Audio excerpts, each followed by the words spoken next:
그리스도 안에서 진실을 말하고 거짓말을 하지 아니하노니 나의 양심도 성령 안에서 나에게 증거하는 것은 내 마음에 큰 근심과 그치지 않는 슬픔이 있다는 것이라.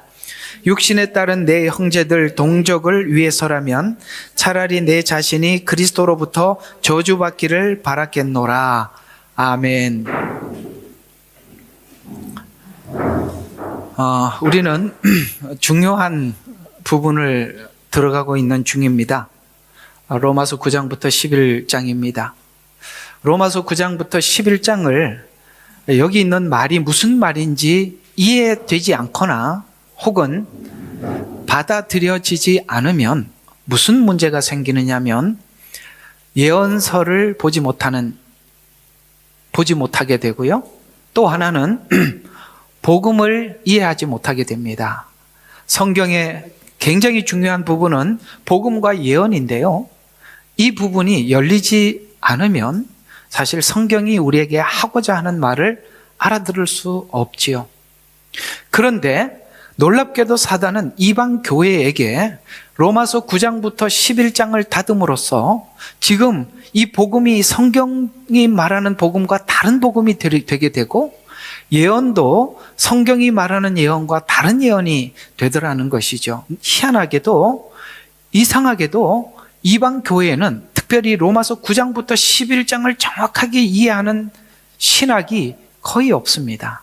이건 분명히 사단이 어떤 내용보다 이 부분을 닫기 위해서 아마 애를 썼지 않았나 싶습니다. 우리 앞에 이야기를 잠시 한 번 더 정리하고 오늘 9장에 들어가서 여러분들과 함께 살펴보려고 하는데요. 우리 8장을 한번 시간이 조금 지났으니까 한번 보도록 하겠습니다. 35절 그 다음에 39절 두 절만 한번 보도록 하겠습니다. 누가 우리를 그리스도의 사랑에서 떼어놓을 수 있으리요? 환난이나 공경이나 박해나 기근이나 헐벗음이나 위협이나 칼이랴. 39절 높음이나 깊음이나 어떤 다른 피조물이라도 우리를 그리스도 예수 우리 주 안에 있는 하나님의 사랑에서 떼어놓을 수 없으리라. 무슨 말이냐? 제가 무슨 말을 하고 싶은가 하냐면은 우리는 이런 생각을 합니다. 우리가 하나님을 믿는 믿음에서 떼어놓을 수 없다라고 그렇게 믿음이라고 초점을 잡고 지금까지 배워왔습니다. 틀렸습니다. 믿음이라고 주제를 잡으면 맞는 것 같은데 틀렸단 말이에요.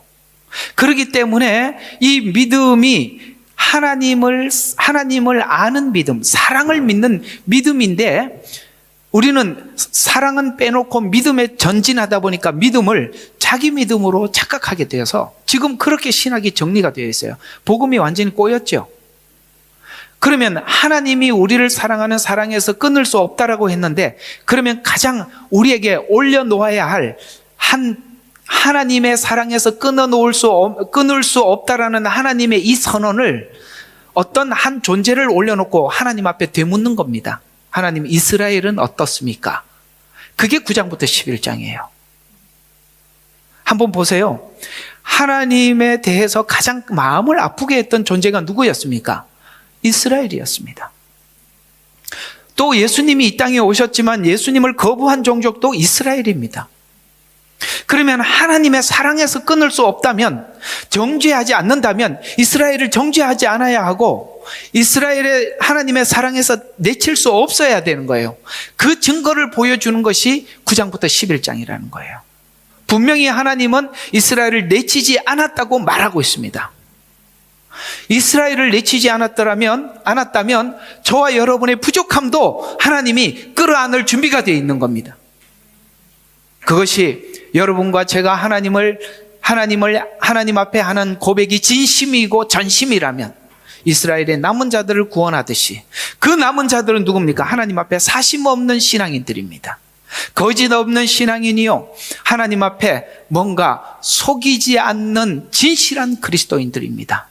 이스라엘에게 그들을 하나님은 남은 자라고 말씀하셨고 오늘 이 시대에 하나님 교회 안에도 이런 자들을 하나님이 구원하실 것이다 라고 증거를 제시하는 것이 9장부터 11장이라는 거예요. 어떻습니까? 이쪽은 이스라엘의 믿음이에요? 아니면 하나님의 사랑입니까? 사랑이지 않습니까? 우리는 분명히 이 복음을 잘못 붙잡고 간 겁니다. 믿음이라는 주제를 가지고 아무리 파봐도 답이 안 나오더라는 거예요. 사랑에서 끊을 수 없다고 했지 언제 믿음에서 끊을 수 없다고 했습니까? 우리가 하나님을 믿는 믿음은 하나님의 사랑을 믿는 것입니다. 그걸 놓치면 믿음은 허수아비가 되는 것입니다.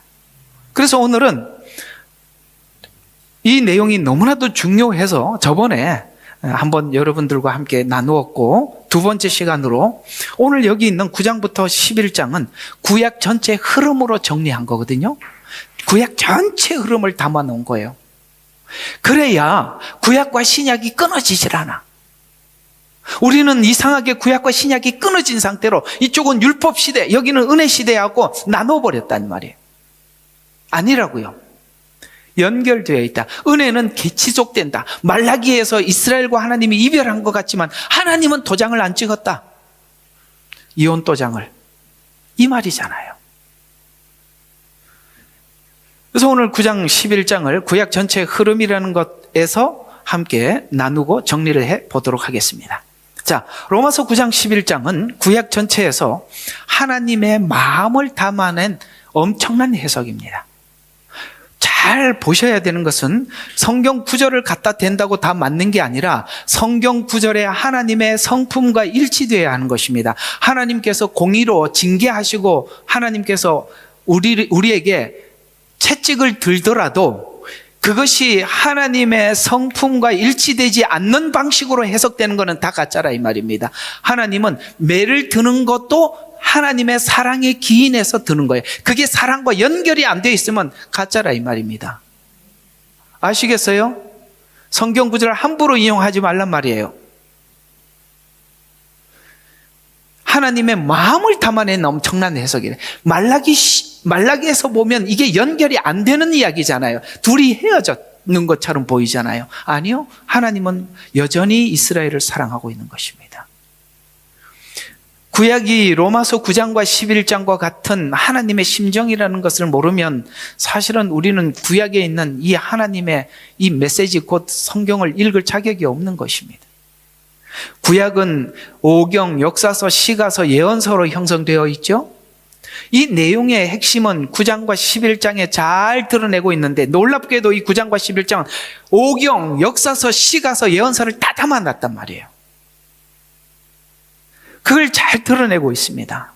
복음이 설명하는 설명이 처음부터 이렇게 쭉 왔었어요. 우리 한번 간단하게 한번 쭉 하나님의 메시지들을 로마서에서 한번 정리를 해보자면 복음에 대한 설명이 로마서 1장 21절과 23절은 하나님께서는 이방인들에 대해서 이렇게 말했었습니다. 이방인이 어리석음 때문에 우둔하게 되었고 하나님의 영광을 짐승과 형상으로 바꾸었는데 이건 무슨 말이냐면 하나님께서는 이방인들에게 율법을 주지는 않았지만 이방인들 마음속에 있는 양심은 하나님의 성품이라 이 말이에요. 그렇게 하나님의 성품을 아는 양심을 주었고 하나님에 대해서 알지만 뭐 했다고요? 바꾸더라는 거예요. 바꾸더라는 거예요. 그래서 뭐예요? 하나님의 영광을 짐승으로 바꾸었다라고 해서 하나님을 경배하지 않고 짐승으로 바꾸는 이유는 여러분 이 사건은 금송아지 사건을 연상을 하면 뭐냐면 하나님이 보이지 않으니까 보이는 걸로 바꿨다라는 거예요. 또 유대인들에게 율법을 줬더니 율법이 없는 이방인들은 이렇게 했다면 율법을 주었던 유대인들은 율법을 가지고 하나님을 알고도 이방인과 다를 바 없다라고 말했습니다. 그렇죠? 그러니까 율법이 있나 없나 의미가 없더라는 거예요. 오늘 이 말은 여러분들은 그 율법적으로 하나님을 아무리 섬겨봐야 있으나 없으나 똑같다고요. 아무리 그 원칙 안에서 살더라도 소용이 없다고요. 유대인과 다를 바가 없단 말이에요. 법칙만 꺼내고 원칙만 꺼내고 앉아있으면 유대인처럼 흘러가게 돼 있단 말이에요. 인간은요 이렇게 자기가 율법을 지키고 선을 행한다라고 하면 할수록 더 악해지는 거예요. 그래서 율법도 언약도 없는 이방인이 놀랍게도 하나님의 방법은 뭐냐면 율법도 원칙도 언약도 없는 이방인이 놀랍게도 복음을 받아서 이건 뭡니까? 그들에게는 아무 조건이 없는데도 복음을 흘려보냈더니 예수 믿고 돌아오더라는 거예요. 이건 뭘 이야기하느냐? 하나님의 은혜에는 구원에는 이유도 없고 조건도 없더라는 거예요. 왜? 이방인들을 구원하는 걸 보고 유대인들이 충격을 받으네. 언약이 있으면 뭐하냐? 율법이 있으면 뭐하냐? 아무것도 없는 이방인들에게 이 은혜를 흘려보냈더니 은혜 안에 구원받고 돌아오더라 라는 것을 통해서 유대인들에게 뭘 교육하고 있어요? 너희들이 가지고 있는 율법을 자랑하냐? 언약을 자랑하냐? 그것이 너에게 해준 게 아무것도 없다라는 거예요. 그래서 이 이유 없고 조건 없는 이방인의 구원의 도전을 받아서 구원받게 될 유대인들. 왜요? 하나님 왜 유대인들을 이렇게 해야 되냐? 그들이 깨달아야 되기 때문에. 여러분, 우리가 하나님 앞에 구원받는 그 과정 속에 내 자신의 자백, 누구든지 자기 죄를 자백을 한다는 것은 자기 죄에 대해서 인정한다는 거잖아요. 이걸 하나님이 강제로 강요하지 않는다는 겁니다. 그래서 도전을 받아서 구원받게 될 9장과 11장을 기록하고 있는데, 유대인이 먼저 복음의 약속을 받았지만 선택된 민족이라는 잘못된 이해를, 선택되지 않는 이방인의 구원을 통해서 유대인의 선택에 대한 잘못된 구원관을 수정하여서 구원받게 된 것을 성경 이야기라고 말하고 있는 것입니다. 자, 틀이 잡혔죠? 그렇죠? 율법을 가지고 있다, 언약을 의미 없다는 거예요. 요즘 우리 교회 안에로 보면은 모태신앙, 뱃속에서부터 아무 의미가 없어요. 자, 흉악한 죄인들도 주님 앞에 돌아오는 걸 보고 모태신앙들이 다 도전을 받지 않습니까? 하나님께서 계획한 구원의 큰 그림을 이런 관점에서 구상이 되어 있어요.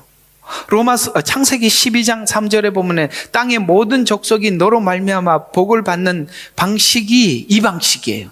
모든 민족이 구원을 받아야 하기 때문에 이방인과 유대인 사이에 조건 없는 구원이라는 것을 이해시키기까지 유대인은 유대인대로, 이방인은 이방인대로 서로 간에 상호 간에 할 일이 있다는 거예요.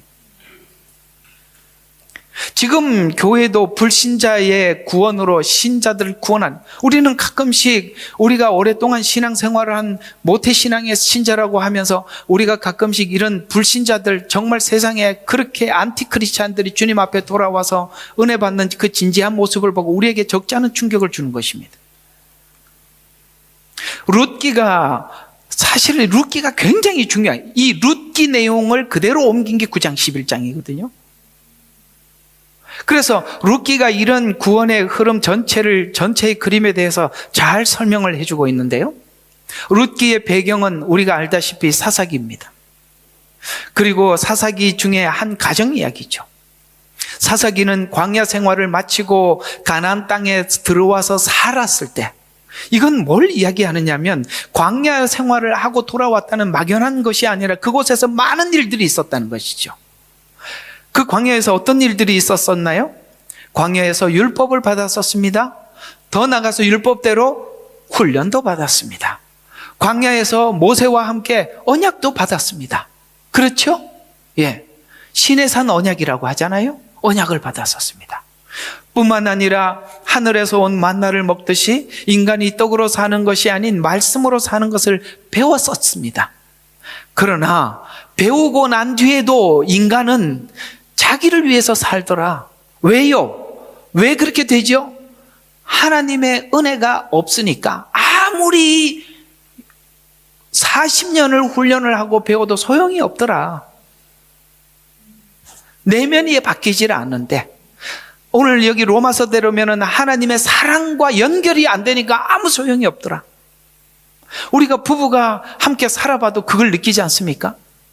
우리는 사랑이 식어질수록 서로에게 의무를 강요합니다. 당신은 왜 아내로서 역할을 다 감당하지 못하는 거야? 당신은 왜 남편으로서 일을 감당하지 못하는 거야? 이런 이야기만 할 뿐이죠. 왜요? 그런 의무와 책임과 이렇게 율법적인, 법적인 걸 놓는다는 의미는 그만큼 이미 사랑이 식어졌다는 것입니다. 사랑은 용서하고 기다리고 바라는 것.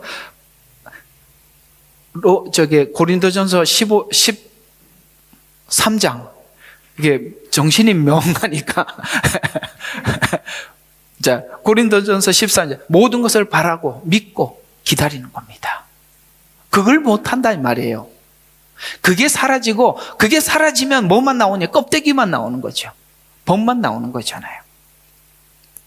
그렇게 하나님께서 그들에게 주었지만 자기를 위해서 자기 소견대로만 살았더라는 것이죠. 이때 엘리멜렉을 아버지로 한 가정, 룻기 이야기죠. 모압 땅으로 내려가서 변화를 겪게 됩니다. 이상한 변화를 겪게 되는데, 이 엘레메길렉이라는 말은 이스라엘이 신앙을 추구하는 원칙을 이야기하는, 신앙의 방향을 이야기하는 거예요. 여러분, 구약에 보면 하나님은 왕이라고 합니다. 왕은 뭐지요? 통치자일 뿐입니다. 법으로 통치하는 통치자입니다. 그러니까 이스라엘이 이해하고 있는 하나님은 법을 가지고 통치하는 하나님, 이렇게밖에 이해를 못한다는 거예요. 그때 이 엘리멜렉이라는 이름은 나오미의 남편이거든요. 그는 하나님은 왕이시다 이런 뜻이에요. 왕은 뭡니까? 사랑의 관계가 아니에요. 백성과 법과 통치의 관계예요. 이것은 율법적 이해 속에서 이스라엘은 하나님이 뭐라고요? 왕이시다니까 말년과 기련, 메마르고 메말라, 그렇죠? 죽어가고 있고 이렇게 약하고 그럴 수밖에 없잖아요. 여러분, 율법적 신앙 속에 하나님은 왕이시다라는 이것만 이해를 하면 우리 신앙은 메마를 수밖에 없어요. 풍성하지 못해요. 너그럽지 못해요. 받아들이지 못해요. 율법으로 이어나갈 혈통이 끊어집니다. 혈통이 끊어질 즈음에 이방 여인 룻을 만나서 보아스와 결혼함으로써 엘리멜렉의 혈통을 이어가게 만들어주는 과정 속에 사실은 어머니 나오미는 그 룻을 데리고 예루살렘으로 올라오면서 엄청난 충격을 받는 겁니다. 왜요? 그는 이방 여인이었어요. 여러분, 이것은 현대 에베소서의 교회를 의미하는 것입니다. 이방인들과 유대인이 만난 공간, 그것이 바로 이방교회, 거기서 만난 겁니다. 그런데 놀랍게도 이스라엘이 전한 복음, 나오미가 전한 복음에 룻의 반응을 어머니의 하나님이 내 하나님이요, 어머니가 가는 곳에도 나도 가고 어머니가 죽으시는 곳에도 나도 죽겠다라는 이 유대인에게 약속한 그 언약, 그 말씀 앞에 전적으로 접붙임을 받는 것입니다.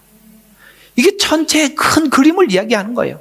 그러니까 로마서 9장부터 11장이 풀리면 당연히 룻기가 열리는 거예요. 룻기는 놀라운 예언인데 이게 닫혀버린 겁니다. 왜 룻기가 닫히니까 로마서 9장부터 11장도 닫히는 거예요. 이 둘은 밀접한 관계를 가지고 있거든요. 그래서 이방 여인 룻을 만나 보아스와 결혼함으로써 엘리멜렉의 혈통을 이어가게 만들어 주었던 것입니다. 여기에 등장하는 룻은 사실 이방인이었기 때문에 율법도 없고 언약도 없고 혈통도 없는, 오직 나오미 입에서 나오는 하나님에 대한 말씀을 듣고 나오미를 따라 나듯이 우리가 가지고 있는 이 성경은 우리 민족과 아무 관계가 없으나 여기에 일하셨던 그 하나님에 관한 그 말씀들을 우리는 다 받아들이고 믿고 따라가는 것입니다. 이것이 바로 이방인이 구원받게 되는 원리인데, 율법으로 구원받으려는 엘리멜렉의 가문이 끊어지듯이 구원의 길이 막히고 나오미 아들과 결혼한 말년과 기련, 율법의 열매, 아시겠어요? 율법의 열매는 모두 죽고 이제 마지막 때 하나님께서는 베들레헴에 올라서 보아스와 결혼하여 이스라엘의 명맥을 이어가듯 이제 이 보아스와 결혼할 날이 멀지 않는 이제 예루살렘으로 올라오듯이 알리야 운동이에요, 그게. 그래서 이스라엘의 명맥을 이해가듯 이제 이스라엘은 베들레헴으로 올라가는 알리야 하는데, 지금 알리야 운동하고 있죠? 흩어져 전한 복음을 이방인이 믿어 구원받은 복음으로 이스라엘은 지금 마지막 때의 회복의 문 앞에 있는 중입니다. 그래서 지금 이 일어나는 수많은 지구상에 있는 이런 소리들은 놀랍게도 무슨 미국과 이스라엘의 전쟁 같아 보이지만 이스라엘이 이렇게 개입함으로써 반유대주의 정서로 인해서 이제 이스라엘로 돌아가야 될 이 많은 이스라엘들이 더 이상 그 자리에 버티지 못하고 돌아갈 수밖에 없도록 하나님께서 만드는 거예요. 왜요? 스가랴에서 보면 한 명도 남김없이 다 돌려보내겠다고 말씀하셨으니 여기에 또 무슨 카발라 유대인이니 엉뚱한 소리를 해서 또 이 말리아 운동을 또 방해하는 거예요. 여러분 항상 아셔야 돼요. 우리는 성경대로 가야 되고 하나님이 내가 하는 말이 그 말이에요. 하나님이 카발라 유대인인지 참 유대인인지 하나님이 그걸 모르시겠어요? 항상 우리 머리가 그 성경과 딱 섞이는 순간 다 틀어지는 겁니다. 우리는 하나님을 믿고 가는 것이지 무슨 세상에 이런 논리와 이론이 무슨 의미가 있어요? 지금은 마지막 때 회복의 문 앞에 있습니다. 로마서 9장과 11장은 아브라함에게 약속했던 약속들, 그 다음에 룻기, 구약에 있는 전 역사서, 예언서를 기초로 해서 오늘 9장부터 11장은 정신 딱 모아진 겁니다. 이게 얼마나 애끼신지 몰라요. 여러분 성경을 짜서 마지막에 떨어지는 거예요. 그게 9장부터 11장이에요. 그러니 이걸 모르는데 구약에 키가 없어진 거예요. 열쇠가. 또한 요나서는 어떤 성경이냐? 구약 성경에 있는 중요한 부분들만 짚어 들어가고 하겠습니다. 지금 아까 뭘 했죠? 룻기서 했고, 그렇죠? 이제 지금은 요나서, 호세아서까지 이 세 개를 합쳐놓은 게 9장부터 11장이니까 계속 한번 보도록 하십시다. 요나서는 이방인이 받아야 할 구원에 대해서 유대인들은 이방인들에게 복음을 전하라고 뭐라 그러죠? 그 디아스포라를 시켰어요. 이 전 세계에 흩어놨더니 누구와 같은 마음이냐? 요나 같은 마음이라는 거예요. 그게 요나서예요. 요나서는 유대인들이 이방인을 향한 자기들의 마음을 표현하고 있는 거예요. 하나님께서는 이방인들을 통해서 유대인들을 훈련시키기 위해서 여러 번 고통을 받았잖아요. 이 고통을 받은 것 때문에 이방인들에 대한 이 시야가 요나 같은 시각을 가지게 된 겁니다. 여러분 여기서 우리가 한 가지 주의의 점이 뭐냐면 사실은 그 이방인들을 하나님께서 세우신 것은 유대인들을 하나님이 교육시키고 징계하고 뭔가를 훈련시키기 위해서 세웠던 거 아니겠어요? 그러면 유대인들이 그걸 깨달을 것을 다 깨달으면 하나님께서 그걸 해체시키는 거거든요.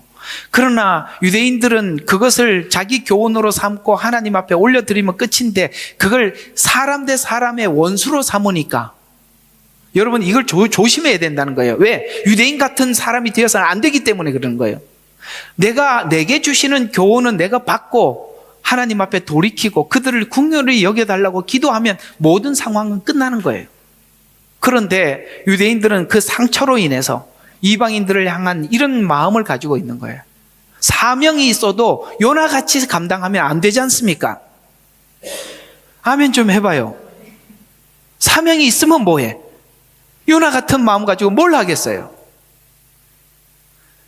그래서 요나서는 유대인이 받아야 할 구원이 유대인을 원수 삼는 이방인이 먼저 구원을 받아야 하는가에 대한 유대인의 거부감에 대한 내용을 기록한 성경으로 이방인은 구원의 대상이 아니라 심판의 대상이다. 자기를 괴롭힌 사람들은 항상 그렇게 생각해요. 저거는 심판의 대상이라고 생각을 하면 요나가 되는 거예요.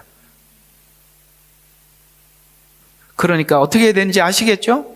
그들을 위해서 기도해야 되는 겁니다. 하나님의 자비의 복음을 통해 구원의 기회를 삼아야 하는 것에 대한 유대인이 알리야를 통해 이방인에게 외쳐야 할 불만을 잘 표현한 것이 요나서 이야기입니다. 저는 요나 같은 이 심정을 부정하자는 것은 아니에요. 여러분 처음에 요나 같은 마음이 왜 안 들겠어요? 자기를 공격하고 그러는 사람들인데 얼마나 원수 같겠어요. 그러나 조금 있다가 정신 차리세요. 그때 왈칵 올라오는 거 사람이니까 어쩔 수 없다고 저도 그런데 뭐 어쩌겠습니까? 우리 모두 다 같은 그거지만 그러나 우리가 이런 마음을 계속 가지게 될 때 요나 같은 사명자가 된다는 건 불행한 것이지 않습니까? 그래서 이방에 외쳐야 할 요나의 반응은 니느웨로 가지 않고 다시스로 도망간 이유가 요나서 4장 2절에 그걸 너무나 잘 알기 때문에, 여러분 진짜 악한 게 뭔지 아세요? 요나같이 기도하는 거예요. 요 기도가 얼마나 악한지 한번 풀어볼게요. 주께서는 은혜로우시고 긍휼이 많으신 하나님이라는 거예요. 하나님은 아무리 악한 자라도 주님 앞에 돌아오면 받아주신다는 걸 알거든요. 그러니까 안 받아줘야 돼. 니느웨를 안 받아줘야 돼요. 그래서 글로 안 가고 도망간 거야. 괜히 한마디 외쳤다가 이 사람들이 베옷을 입고 회개했다가는 안 되니까. 이해가 가죠? 우리 마음속에 하나님, 저 인간은 절대 구원해서는 안 됩니다, 심판을 받아야 되는 겁니다, 아주 악랄합니다, 이런 마음을 가진 거예요. 근데 우리가 하나님의 성품을 알잖아요. 아무리 흉악한 죄인이라도 하나님 앞에 와서 회개하면 하나님은 은혜가 많으시고 긍휼이 많으셔서 받아준다는 걸 알아요. 나는 그래서 하나님의 이 긍휼하심에 대해서, 복음에 대해서 외치고 싶지 않은 거예요. 요나가 그런 심정이었던 거예요. 왜? 자기가 괴롭힘을 해. 이걸 극복해야 되는 거예요. 그래서 긍휼이 많으심을 알고 있었기 때문에 은혜의 복음을 감추고 싶었기 때문입니다. 그러나 이방인을 만날 때마다 요나서 1장 14절과 16절에 보면 배에 이방 선원들이 하나님을 두려워하는 걸 보았습니다. 도망을 가는 과정 속에 놀랍게도 이방인이 하나님을 두려워하는 걸 본 거예요. 자기는 하나님을 두려워하지 않기 때문에 이 짓을 하고 있는데 이방인이 하나님을 두려워하는 모습을 요나가 봤습니다. 요나서 3장 5절에 보면 니느웨 사람들이 하나님을 믿고 금식을 선포합니다. 이상하죠? 하나님을 모르는데도 이스라엘이 하는 것처럼 하고 있는 거예요. 하나님을 믿어. 그리고 금식을 선포해. 선택이 특권이라고 여겼던 이스라엘과 다르게 이방인들이 하나님을 이렇게 반응하여 구원을 얻는 것을 다시스로 도망을 가면서 봤다는 거예요. 이해가 가요? 지금 이스라엘 백성들은 디아스포라에서 이 모습을 보고 있는 거예요. 하나님을 알지 못하는 이방인들이 주님 앞에 돌아와 이 영광을 위해서 살아가는 이 모습을 보고 자기들과 너무나도 대비되는 이 모습을 보고 있는 것입니다. 이건 지금 이스라엘이 지금 다시스로 도망간 것은 디아스포라 상황이고 이제는 알리야에서 다시 올라갈 겁니다. 이걸 보고 올라가는 거예요. 그게 그 시간이 필요하다라고 성경은 말씀하고 있는 거거든요. 요나는 자신의 사명을 감당하지 않아서 바다에 내던져져 회개했던 것처럼 예수님은 이 비유를 그대로 사용해서 요나서를 비유를 사용했는데 이스라엘에게 보일 표적이 요나의 표적밖에 없다라고 말씀하셨죠. 마태복음 12장 39절과 40절에 보면 악하고 음란한 세대가 표적을 구하나 선지자 요나의 표적밖에 보일 표적이 없느니라. 요나가 밤낮 사흘 큰 물고기 뱃속에 있었던 것 같이 인자도 땅의 중심에 있으리라 라는 이 표현은 우리는 단순히 예수님이 3일 후에 부활하신 그 사건만 이야기를 하는데 이건 지금 이스라엘은 아까 말씀드린 것처럼 요나라고 했지 않습니까? 이건 지금 직접 이 말씀을 듣고 있는 유대인들에게는 엄청난 충격적인 이야기입니다. 이것은 예수님의 죽음과 부활의 표적은 이스라엘이 구원을 받게 될 속죄와 부활의 복음이라고 말씀하면서 마태복음 12장 41절에 이 말을 하고 이어서 이렇게 말씀하십니다. 니느웨 사람들이 심판받을 때에 이 세대와 함께 일어나 이 시대를 정죄하리니 이는 그들이 요나의 선포를 듣고 회개하였음이라는 말씀은 유대인은 이 세대에 대해서 거부했었어요.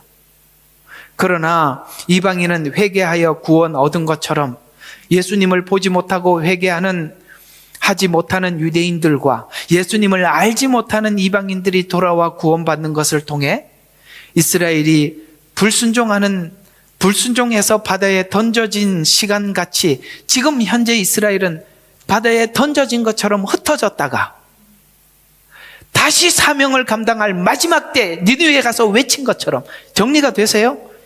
예언서와 이렇게 연결이 된단 말이에요. 그래서 시간과 같이 흩어졌다가 다시 살아나 사명을 감당하듯이 이 배경을 기준으로 유대인은 로마서 10장 21절에 순종치 않고 거슬려 말하는 백성이라는 말씀을 요나서 속에 그대로 담은 거예요. 그 다음에 베들레헴의 룻기에서 말한 것처럼 베들레헴에서 뭐예요? 흉년이 들어서 모압 땅으로 내려갔던 다 디아스포라 사건을 예언한 거란 말이에요. 순종하지 않고 거슬려 말하는 백성이라고 말을 하면서 이방인은 이제 이 흩어져서 뭘 본다고요? 로마서 이렇게 정리했단 말이에요. 로마서 10장 20절에 나를 찾지 않는 자들이 막 이거 이방인들이 흩어져서 지금 이방인들이 돌아온 걸 유대인들이 본다 이 말이에요.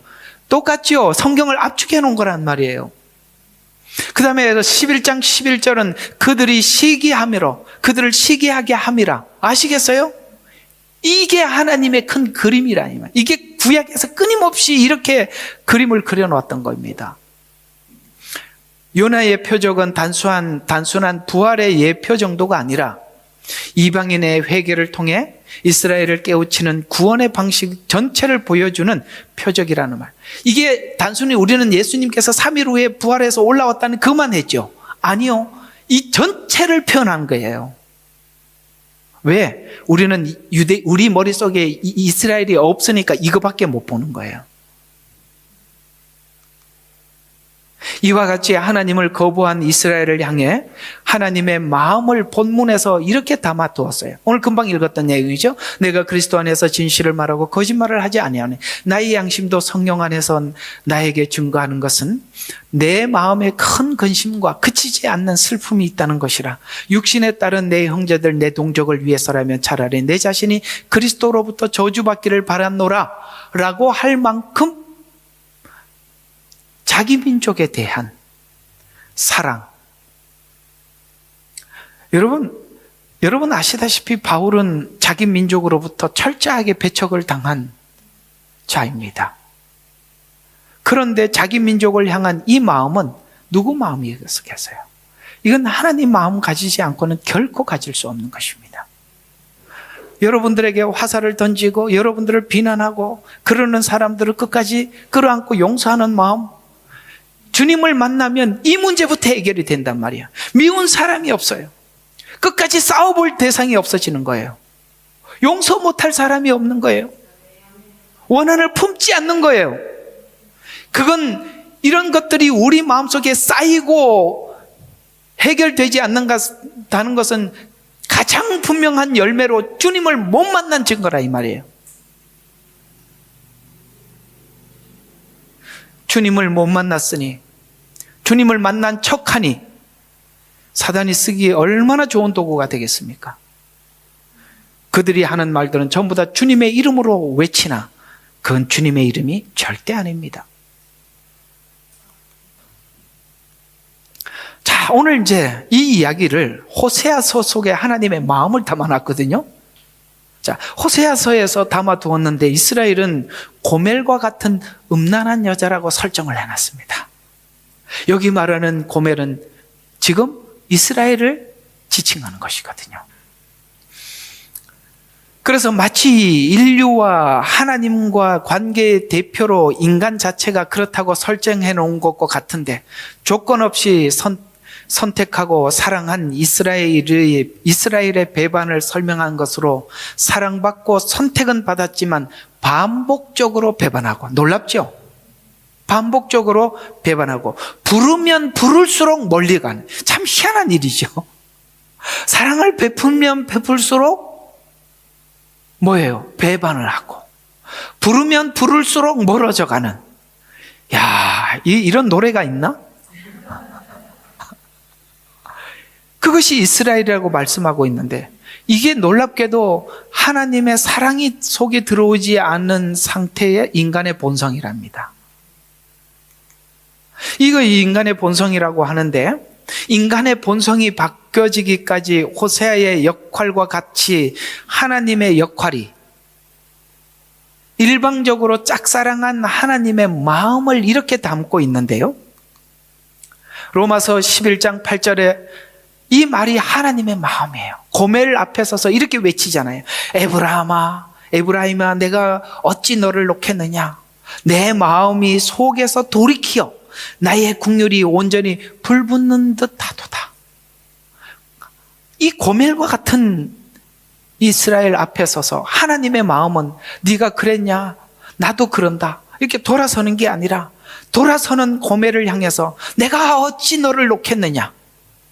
내 마음이 내 속에서 돌이켜 나의 국률이 온전히 불붙는 듯하도다. 여러분, 모든 곳에 하나님의 이 마음이 담겨 있다고. 이 마음을 담지 않고 함부로 성경을 인용하지 말라고. 너무나도 사람들이 성경을 딱 갖다 대요.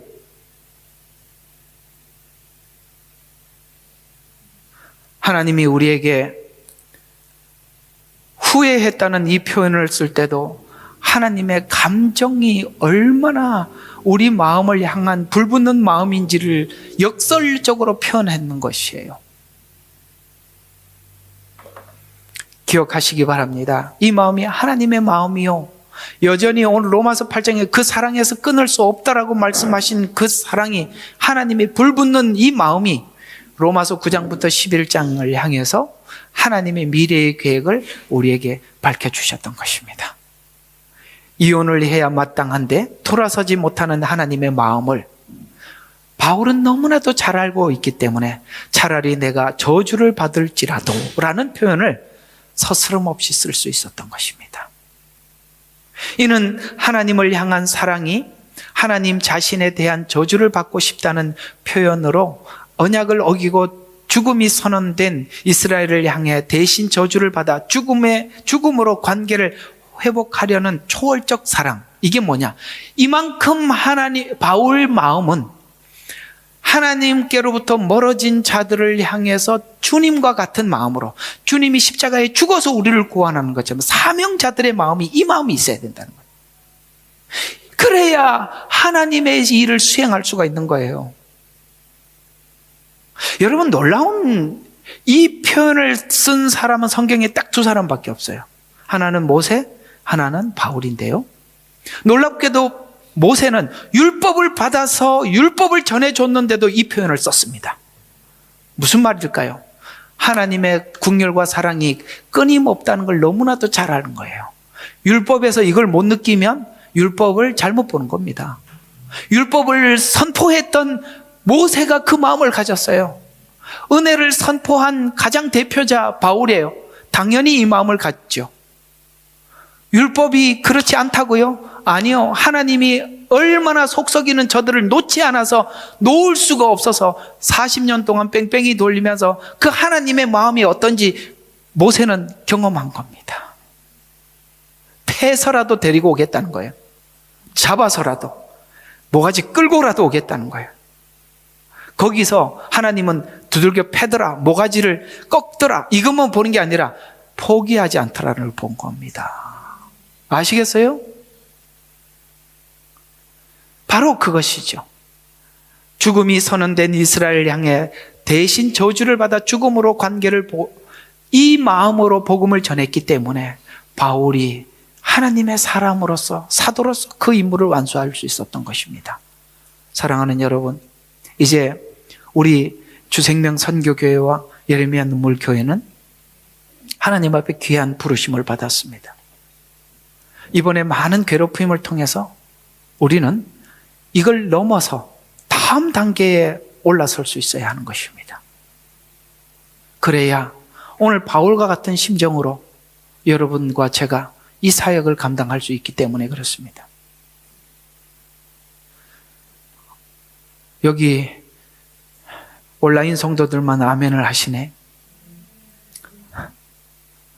바울과 같은 마음 가지셔야 할 수 있습니다. 안 그러면 사람들의 뭡니까?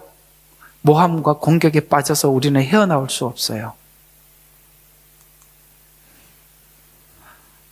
호세아서 4장 1절에는 진실도 없고 인애도 없고 하나님을 아는 지식도 없는 이스라엘을 향해서 이렇게 놓을 수 없는 사랑으로 호세아를 떠나듯 하나님을 떠난 이스라엘을 다시 데려옴으로써 호세아서 3장 1절에 보니까 너는 또 가서, 또는 뭐죠? 전에 있었다는 겁니다. 또 가서 타인에게 사랑을 받아 음녀된 그 여자를 사랑하듯 다시 뭐예요?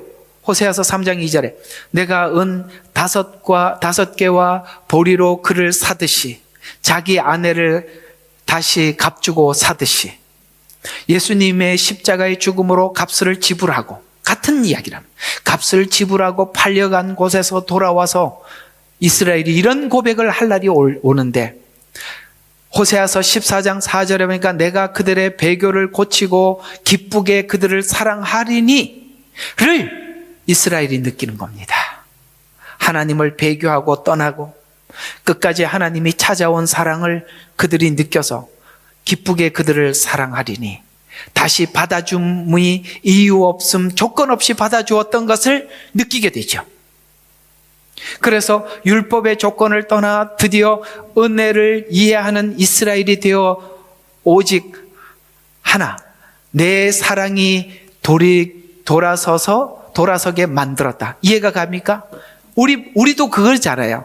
우리도 주님 앞에 왔다가 돌아섰다가 나갔다가 집 나갔다 또 멀리 갔더니 촬영하고 권해서 왜 돌아왔어요? 아버지가 기다리는 걸 알고 돌아왔잖아요. 이스라엘 백성들도 지금 이렇게 흩어져 하나님을 떠났어요. 그러나 하나님의 변함없는 기다림을 알고 결국은 그들이 모두가 아는 자리가 뭡니까? 내 사랑이 돌아서게 만들었다는 거. 그렇습니다. 하나님의 사랑이 우리를 돌아서게 만든 거예요. 우리가 만든 믿음이 얼마나 허영심에 가득 차 있고 얼마나 우리 자신을 위한 것인지, 나를 사람들과 하나님 앞에 광고하고 싶어 하는 것인지 우리 알지 않습니까? 그걸 하나님이 다 깨트리셔서 오직 하나, 내 사랑이 돌아서게 만들었다. 이 외에는 아무것도 남기고 싶지 않는 하나님의 사랑. 복음이 다시 이스라엘로 돌아오면, 그런 의미에서 이스라엘은 요나며 나오미며 고멜이, 이게 정리가 되셔요? 하나님은 하나의 인물에 이스라엘이 어떠한지를 하나님은 설정을 해놓고 설명을 하고 있었어요. 요나다, 이스라엘은 나오미다, 이스라엘은 고멜이다 를 하나로 묶고, 이것이 딱 묶어 놓은 이야기가 둘째 아들 이야기죠. 둘째 아들은 뭡니까? 처음에는 이방인이었어요. 우리는 하나님을 알지도 못하는 존재들이었어요. 그러나 다음은 유대인이 된. 근데 이게 누군가를 설정을 해버렸잖아요. 누구는 이스라엘은 첫째 아들, 이방인은 둘째 아들, 끝나버렸잖아요. 아니요, 지금은 우리가 둘째 아들이에요. 나중에 이스라엘은 둘째 아들이 될 겁니다. 그래서 첫째는 이방인이었지만 다음에는 유대인이 될 것입니다. 집 떠난 나오미, 다시스로 도망간 요나, 남편을 떠난 고멜, 묶어서 둘째 아들이라 합니다. 놀랍지요? 나오미가 예루살렘으로 돌아갈 때가 아버지께로 돌아가는 날이요,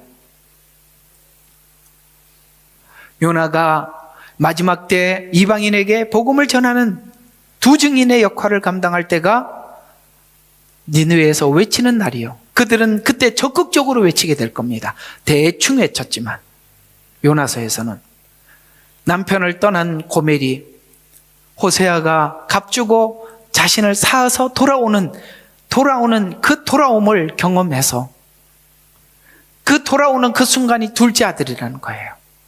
그래서 묶어서 둘째 아들이라고 합니다. 둘째 아들은 고정된 것으로 보지 말고 진정으로 회개한 아들이라는 관점에서 봤을 때 때로는 어느 때는 이방인이 되고 어느 때는 유대인이 되는 것입니다.